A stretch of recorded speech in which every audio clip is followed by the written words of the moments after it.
So, Data Spaces and Data Act, the new rules for accessing industry data. Donc en français, on se dit ouais.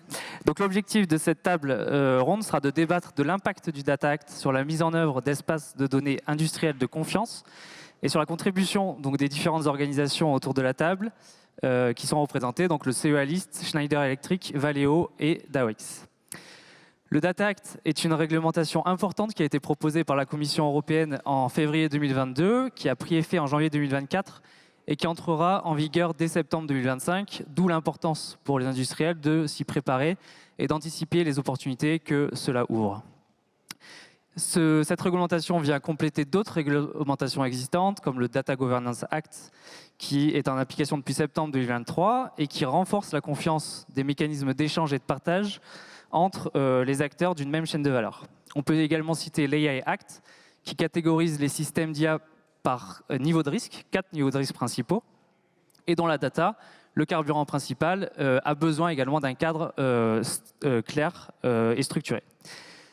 Donc on a la chance aujourd'hui d'avoir des acteurs de typologie assez différentes et représentatifs des différents acteurs impliqués sur ces sujets. Donc par exemple, Ahmed, en tant que représentant du CEA List, est-ce que tu peux nous expliquer le positionnement de cet organisme de recherche et les opportunités que représentent ces Data Spaces et le Data Act, et peut-être commencer par une introduction de ce qu'est le CEA. Merci. Bonjour, le CEA List, le CEA de manière générale est l'un des bras armés du gouvernement pour certaines actions stratégiques, et le CEA List, il est spécialisé dans le numérique et spécialement la numérisation de l'industrie, et donc nous travaillons pour soutenir le tissu industriel français et européen et dans la numérisation de l'industrie, et pour cette raison, les espaces de données et la collection des données est importante. Notre recherche traite spécialement du manufacturing, qui aujourd'hui qui assiste à une nouvelle révolution industrielle où on voit la convergence de l'intelligence artificielle, du jumeau numérique, de l'IoT, de la robotique, de la réalité virtuelle, de la réalité augmentée. Et dans ce contexte, on a besoin de beaucoup de données, on a besoin de partager les données, que ce soit avec des partenaires industriels, que ce soit dans une filière ou entre différentes filières. Et se pose un autre problème pour l'industrie, c'est que on n'est plus dans la solution classique où on prend toutes les informations, on les met dans un cloud et on traite les informations dans ce cloud. Aujourd'hui, l'industrie a besoin de stocker l'information localement, et il y a besoin de clouds locaux sur site, et ce pour différentes raisons, des contraintes de temps réel, de confidentialité et d'autres aspects. Donc aujourd'hui, on travaille dans un cadre coopératif avec des partenaires industriels pour essayer de faire passer évangéliser l'industrie sur ces domaines-là. Merci Ahmed. Moi, je suis Laurent Lafay, je co-dirige une entreprise qui s'appelle Davoex, qui est leader technologique des solutions d'échange de données. Et effectivement, les espaces de données, c'est un sujet qui est nouveau. Ce terme est nouveau, il a été inventé en Europe et aujourd'hui il est repris notamment en Corée, au Japon, et ça définit bien finalement ce lieu de confiance dans lequel les acteurs, notamment dans l'industrie, les donneurs d'ordre, mais aussi leurs sous-traitants, définissent les règles du jeu pour échanger des données, avec un mot d'ordre qui est d'abord le fait que ce soit celui qui fournit la donnée, qui en garde le contrôle et qui définit ses conditions pour les échanger. Donc ça, c'est le cas des espaces de données. L'Europe finance et accompagne, et y compris en France, l'État accompagne la naissance dans chaque filière de la création de ces fameux espaces de données pour qu'on puisse accéder, notamment ceux qui travaillent sur l'IA, puissent accéder à ces sources de données à haute valeur ajoutée. Et le deuxième élément, c'est le cadre réglementaire, ce que vous avez dit en introduction, qui est maintenant en place, puisque globalement, c'est le grand règlement Data Governance Act, Data Act, et dans le futur, l'IA Act pour notamment les questions de traçabilité de la source de données pour l'évaluation des algorithmes à haut risque, existe. Et donc on rentre dans une deuxième étape, c'est que maintenant on démontre que ces espaces de données ont une utilité, Notamment, nous, on promeut une solution qui s'appelle Data for Industry X, qu'on a construite avec Valeo, Schneider Electric et le CEA, et qui sert aux industriels à comprendre comment fonctionne un espace de données pour eux-mêmes s'approprier ce sujet-là.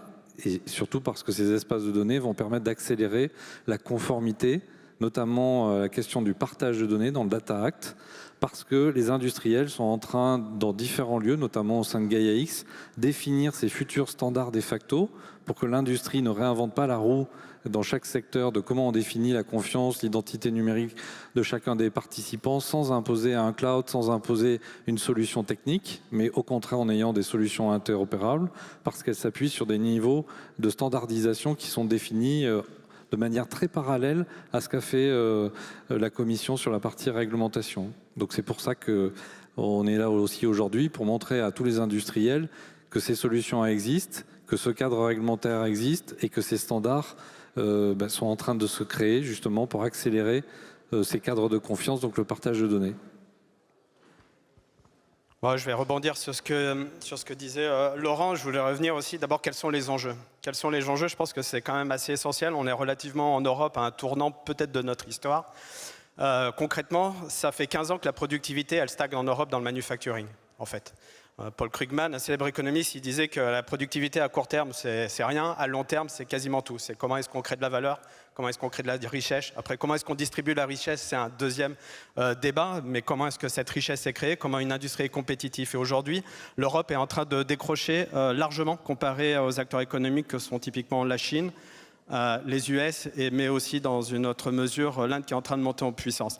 Alors l'artificial intelligence est absolument clé parce que c'est ce qui pourrait permettre de par son déploiement, d'accélérer cette productivité dans le manufacturing, dans l'industrie, sur les trois gros cycles de vie de l'industrie qui sont le cycle de vie du produit, design du produit, manufacturing du produit, cycle de vie des usines, des assets, conception des usines, exploitation des usines et cycle de vie des commercial, du business, du vendeur au service après-vente. Donc sur ces trois aspects, l'ensemble des processus industriels peuvent grandement être accélérés par l'artificial intelligence. Par contre, aujourd'hui, on n'en est pas là. Pourquoi? Parce qu'il y a un manque d'accélération à l'adoption des technologies dans l'industrie. Et là-dessus, avant d'aller jusqu'au niveau artificial intelligence, déjà, l'Europe souffre d'un retard significatif en termes d'avoir des usines qui soient pilotées par les données. Donc, connecter les assets dans les usines, c'est des choses hyper réelles. C'est des usines de fabrication, c'est connecter les opérateurs. Et tout ça génère de la donnée. Et aujourd'hui, très peu d'industriels l'agrègent et finalement commencent juste à l'exploiter. Une fois qu'on sera passé par cette étape, les industriels qui ont déjà fait cette démarche, entre guillemets, industrie 4.0, aujourd'hui implémentent de façon très rapide des cas d'usage industriels. Malheureusement, ce n'est que le sommet de la pyramide. Et c'est un gros souci au niveau industriel, parce que même si les gros groupes sont relativement en avance sur ces sujets-là, l'ensemble des plus petites entreprises, y compris de taille moyenne, sont plutôt en retard vis-à-vis de la compétition mondiale. Donc il y a deux façons pour accélérer dans ces sujets-là. Un, il faut que les offres soient plus facilement déployables chez les industriels, c'est-à-dire réduire la barrière à l'adoption. Donc il faut travailler des deux côtés de la barrière. D'un côté, on réduit la barrière en ayant des outils qui permettent de déployer très facilement des outils de collection de données et d'artificial intelligence. C'est ce qu'on fait dans le cadre typiquement de Data for Industry X. Et d'autre part, il ne faut pas se voiler la face. Si on regarde ce qui se fait dans le monde, ça demandera des partenariats privés publics de très très importants et massifs à l'échelle de ce qui a été fait en Chine ou ce qui est en train d'être fait depuis 2 ans, où on voit les chiffres de productivité réaugmenter aux États-Unis, alors qu'aujourd'hui en Europe on a encore tendance à stagner. Donc voici les challenges. Data Act est une opportunité phénoménale parce que ça va structurer la démarche de collection de la donnée et surtout de pouvoir créer des écosystèmes sur lesquels la valeur va être créée. Et donc je suis très positif. Malgré mon constat un peu pessimiste, je suis très positif par la suite parce qu'on a tout en Europe pour réussir. Il faut vraiment que l'on se travaille en écosystème et que l'on arrive à faire progresser l'ensemble de l'industrie sur ces sujets. Merci Jean-Pascal. Donc Jean-Baptiste Burcher, je suis directeur affaires publiques et partenariat R&D de Valeo, un grand groupe automobile français. Et je suis aussi membre du conseil d'administration, administrateur de Catenix, qui est le principal data space, espace de données de l'industrie automobile aujourd'hui en Europe et même dans le monde. Parce que le sujet des data space est quand même un sujet principalement européen. Et peut-être juste donner quelques mots sur pourquoi est-ce que pour un industriel comme nous, la logique d'espace de données fait sens et comment ça permet effectivement de travailler dans le cadre du Data Act, puis de capitaliser sur les mots-clés d'aujourd'hui qui sont AI et Industry. Quand on est un groupe industriel, alors déjà la donnée, on peut commencer par là, la donnée est un sujet clé de l'industrie automobile, ça fait des années qu'on en parle. La session d'avant parlait des données pour l'IA, mais il y a des données pour toutes les applications métiers, puis les données pour tout ce qui est données de mobilité. Et en fait, pour traiter toutes ces données, cette masse de données, pour schématiser, sortir de cette logique un peu de data lake où on imagine remplir des énormes pipelines de données, on va passer dans une logique de data space, c'est-à-dire qu'on va structurer en fait cette donnée, on va l'organiser, on va créer une gouvernance dédiée avec des acteurs qui vont décider comment est-ce que cette donnée, ils vont pouvoir y accéder, se l'échanger, à quel prix, selon quel mécanisme. Et puis, il va falloir effectivement faire émerger une industrie du logiciel pour être capable de la traiter et puis créer toutes les infrastructures digitales pour acheminer ces données, stocker, gérer ces données. Donc tous ces challenges-là, aucun industriel n'est capable de le traiter tout seul. Et quand on a la complexité de la chaîne de fournisseurs qu'on a les clients qu'on peut avoir, parce qu'on est partenaire et client de tous les grands constructeurs dans le monde, on a quelque chose comme 4000 fournisseurs au panel, c'est pas des choses que vous allez faire tout seul. Et vous n'allez pas soutenir en fait le coût de créer une infrastructure digitale pour gérer ces données. Donc vous avez besoin de vous associer à d'autres, et il est illusoire de penser que vous êtes capable de capter ou d'acheter toute la donnée que vous allez avoir besoin pour gérer vos sujets.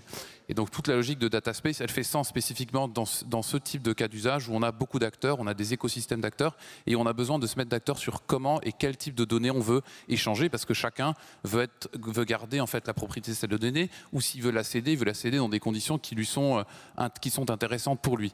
Donc c'est vraiment ce challenge-là qu'on veut adresser avec les data space. Et donc effectivement, Valeo, on s'est mis aujourd'hui dans des data space selon les problématiques de use case que l'on veut adresser. Donc il y a le Data for Industry, ce qu'on vient de mentionner, donc dans lequel on est avec le panel des panélistes autour de la table, où effectivement on adresse ces données industrielles de production, où effectivement, comme l'expliquait par Jean-Pascal, le sujet c'est effectivement connecter la donnée à l'échelle d'un grand groupe avec plusieurs usines.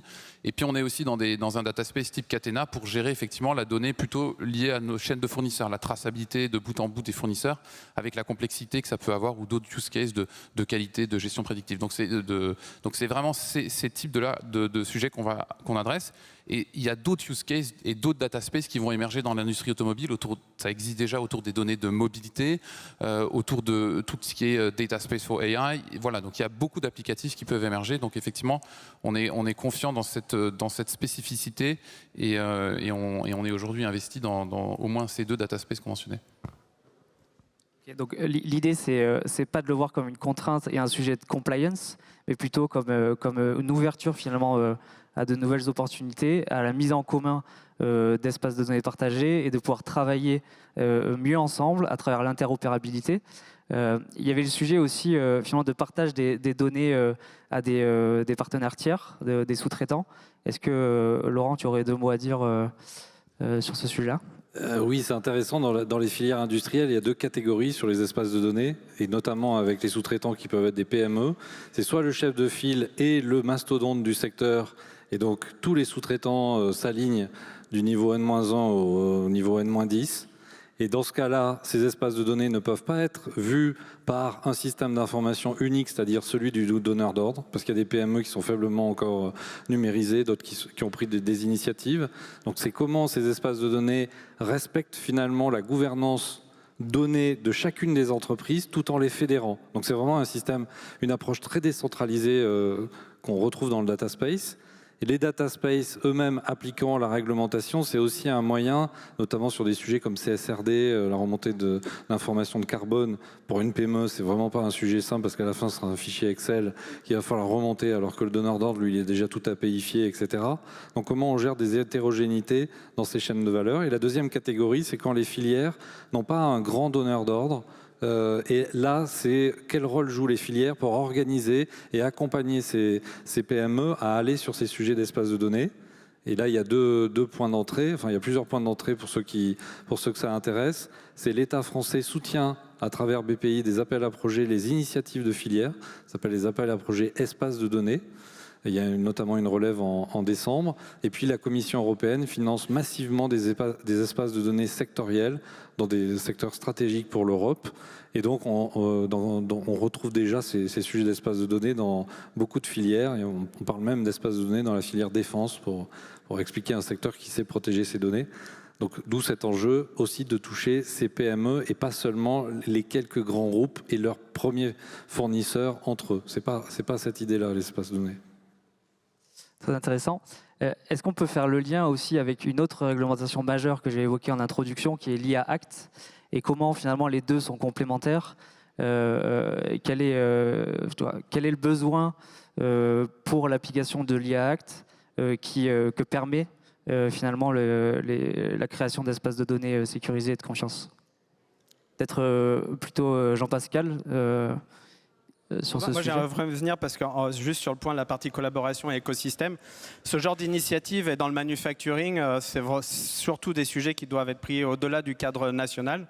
Ça doit être pris à minima au niveau européen et aussi international. Dans ce cadre-là, une initiative globale qui a été lancée, qui réunit une dizaine de pays, qui s'appelle Manufacturing X, qui a vocation à mettre en alignement l'ensemble de ces initiatives des espaces de données numériques pour s'assurer d'une interopérabilité non seulement géographique mais aussi entre filières. Ça, c'est des aspects absolument critiques qui sont aujourd'hui pris au niveau international.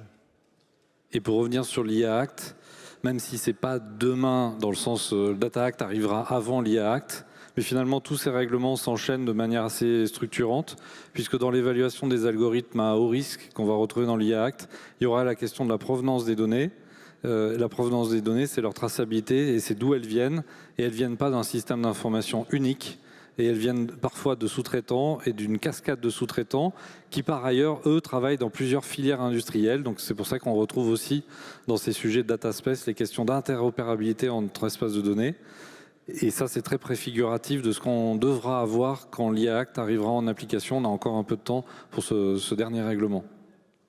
Juste pour redonner aussi un chiffre autour de ça, quand on regarde côté industriel des applications qui sont basées sur l'IA pour améliorer la productivité que mentionnait Jean-Pascal et autres, on se rend compte que 70% de mise en place de construction en interne de ce cas d'usage est alloué en fait à la gestion de cette donnée, c'est-à-dire comprendre quelle est la donnée qu'on va collecter, comment on va la collecter, comment on va standardiser cette donnée, parce qu'en fait on a des outils de production qui sont hérités de notre passé, qu'on a des machines qui sont différentes, des systèmes d'exploitation de ces machines qui sont différents. Donc cette notion de gestion de la donnée, et puis ensuite on arrive vers le sujet qu'on a mentionné avant, interopérabilité, puis on arrive vers la logique de confiance, en fait c'est bien des briques essentielles à la construction d'un data space qui vont permettre en fait nous on fait pas un data space pour de la compliance, on fait un data space pour de la compétitivité. Donc l'idée c'est bien effectivement de gagner en compétitivité parce que on va pouvoir capitaliser sur ce qu'on a. Donc l'idée c'est pas de tout changer, mais c'est bien de pouvoir connecter en fait ces données en étant interopérable. C'est bien le cœur même de cette transformation industrielle qu'on cherche.